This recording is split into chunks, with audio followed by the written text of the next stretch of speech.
Welcome. The goal of this video is to demonstrate how to conduct a sources analysis of your writing to meet the outcome of how well are you progressing in your development of information literacy skills. So to do this, I'm going to demonstrate using my letter to the editor assignment. Okay, here's my paper, and I will take notes. Okay, using this template is available on Canvas. This is a version I have used where I have already inputted some of the notes from my linguistic analysis. Okay, so the first part here that I'm suggesting is that we look at how many sources did you use and how frequently did you use these sources. And part of the goal here is to better understand, did you rely on one source a lot more than others, or do you have a more balanced use of sources? And are you using a variety of sources and not just using one or two sources? So the first thing that you need to do is make a list of your sources from your works cited page. And so I'll go back to my paper and scroll down to my works cited page. And I've got my 5 sources here. And so what I'm going to do is I'm just going to copy just the last name of each source, just as a shortcut to help me evaluate them. So I did that here. I wrote those 5 author names. And then what I did is I looked through my paper and counted how many times I used each source as an in-text citation. Okay, now we talked about there's 3 different common ways that you might see an in-text citation in a paper. One of them is according to X, or X says that, or just at the end of the sentence, you put the name, okay, X at the end of the sentence in parentheses. So all of those are common citation practices. So I read through my paper and I found that Jolin, Robertson, McCracken appeared 2 times. In fact, I can see that if I just want to skim through the paper and look for them. Okay, here's one example. And then I did it one other time, I think in the next paragraph. And it appears right here. Now that could be hard, you could miss it. One possible thing to do there is to use the Control F function, okay, or the find function, and just type in the name. Okay, and it's showing me that it appears 3 times in the paper. I can look up. One of them is that one I just found. The next one is the second one. And then the third one is on my works cited page. So I used 2 in-text citations for that one. And that's why I wrote 2 down here. I did the same thing for G et al. Found I used it twice. And the Zorich et al., which is my other academic paper, I also used twice. And that was in the earlier part of my paper where I described the value of a guest speaker. Okay. Now, my other 2 sources, Kaplan and Payne, were sources that were specific to my selected speaker. They're about Mark Twain. So I did the same thing. I put in those author names, okay? For Payne, I found I used it 7 times. Now, one of those times is my works cited page. I just reviewed the other ones to make sure that I did correctly use it as sources. So there's 1, 2, 3, 4, 5, and 6 times I used it. Okay, and then I did the same thing for Kaplan, and I found that I used it 4 times. So now I've finished part 1, identifying how many sources I used and how many times I cited each source in my paper as an in-text citation. Now, the second part of my information literacy question had to do with evaluating the source. Is it a good source? Now, when we come to social science fields, it is maybe ambiguous whether something is good or not.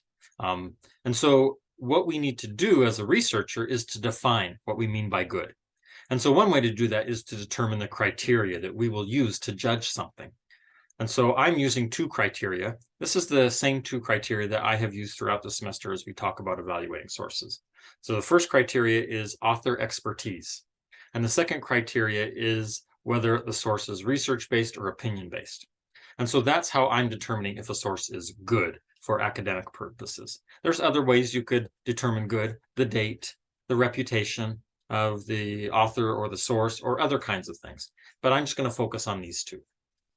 Now, even if I say that something, I'm going to evaluate my sources according to whether the author is an expert, that is still can be a little bit ambiguous, right? People might disagree whether something is expert, whether someone is an expert or not an expert, or what they probably is the confusion is going to be is maybe someone's kind of an expert. And so that's where I have developed a 4-scale rating system.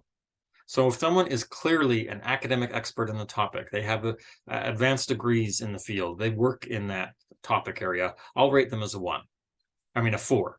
Okay. Now, if they have no experience at all with the topic, other than they just have some mild opinions about it, then I'll probably just rate them as a 1.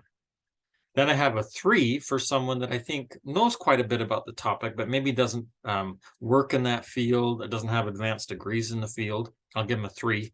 And if there's someone who I think has studied the topic, but maybe isn't an expert in it or doesn't have any kind of degree in it, I'll rate them as a 2.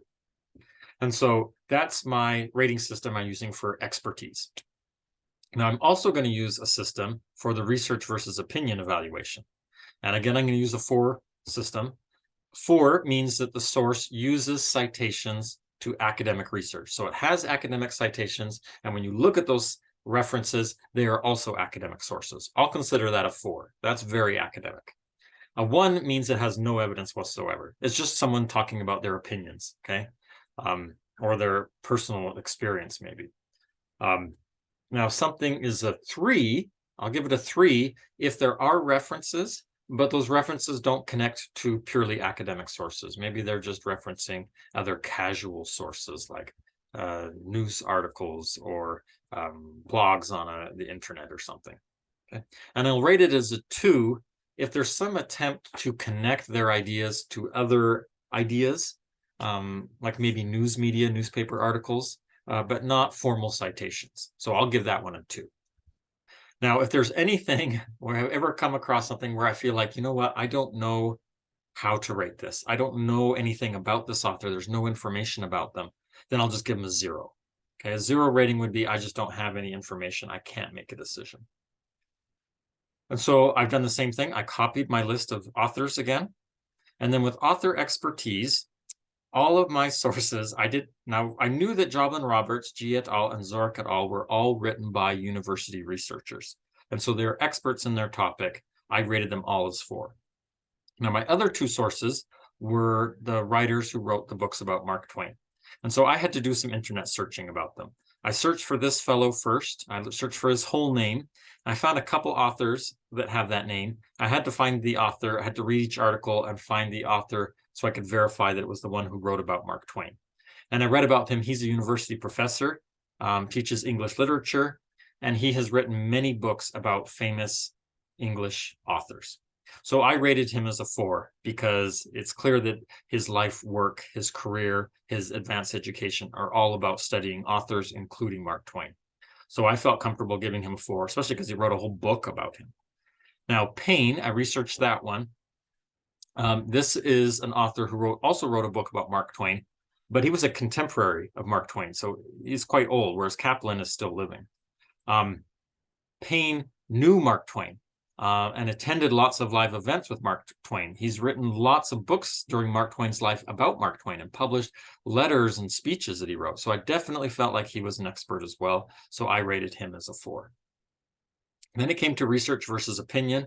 Now, all of the articles that we read in class about guest speakers, the value of guest speakers, those were all research-based articles that had links to other research articles. So those I felt comfortable all rating as a 4. The Kaplan book had footnote references throughout it to academic sources. Kaplan is a university professor. He wrote in an academic style, his book. So that one I also rated as a 4. Now, the Payne book he was not a university professor, from what I could tell, but he wasn't an author. And lots of his citations or his evidence comes from either personal experience with Mark Twain, which is valuable, and also from interviews with other people. And so it wasn't an academic source. There were no formal citations for the most part. So I kind of felt like it was in between a 3 and a 2, and I just gave it a 2 rating. Okay. Now, some of you may have articles that you are going to rate as a 1 because there are no sources, right? They talk about things, talk about the person, but they don't show where that information came from. And so that would be appropriate to give those ones a 1. If you are reading a website and you see that the article, when it comes to author expertise, it's someone who's a professional writer, but they don't appear to have written much about this topic before. They've never researched it. They don't have a degree in it. Then I would probably rate that person as a 1. Okay. If they've written lots of articles on that topic, maybe they're a 2. If clearly they have a degree in the field related to the topic, then maybe we're getting towards a 3. And if you don't know, again, for author expertise, I recommend using a 0. Okay. Now, if I were to plot out my sources using that grid that we had talked about earlier in the semester, right? Author expertise, expert at the top, novice at the bottom. And then we have on one side, research-based writing versus opinion-based writing. Many of my sources are going to end up in this quadrant. Author is an expert and it's research-based. So 4s and 4s, all of them up here. Now my pain one, the author is also an expert, but it's more kind of towards the middle where the news writing is kind of in the middle, not quite research-based, but definitely not opinion-based. And he's more of a 2 there. So my sources are all clearly very academic here. And this one's kind of on the boundaries of what we might consider academic. And so that's good news, right? That my sources are very academic, and they should be, because if we're evaluating my information literacy progress, I should be pretty good at evaluating and finding good sources because I've been practicing this for a long time and I'm teaching this class. Now, you might find that you have some of them over here, but you might have some that are down here, right? Where the author's not an expert and they're more opinion-based, or there's not very good evidence of research citations. And that's not a bad thing that you should have that right now, right? Because you're a first-year university student. And so those are the kinds of sources that students often will access as a first-year university student. But it's good to recognize that and know where your goal is so that now you can make some plans in the future. You're going to try to rely less on these kinds of sources and rely more on these kinds of sources that are more academic. So I hope that that's helpful feedback. If you have questions about how to conduct this process for yourself, please let me know.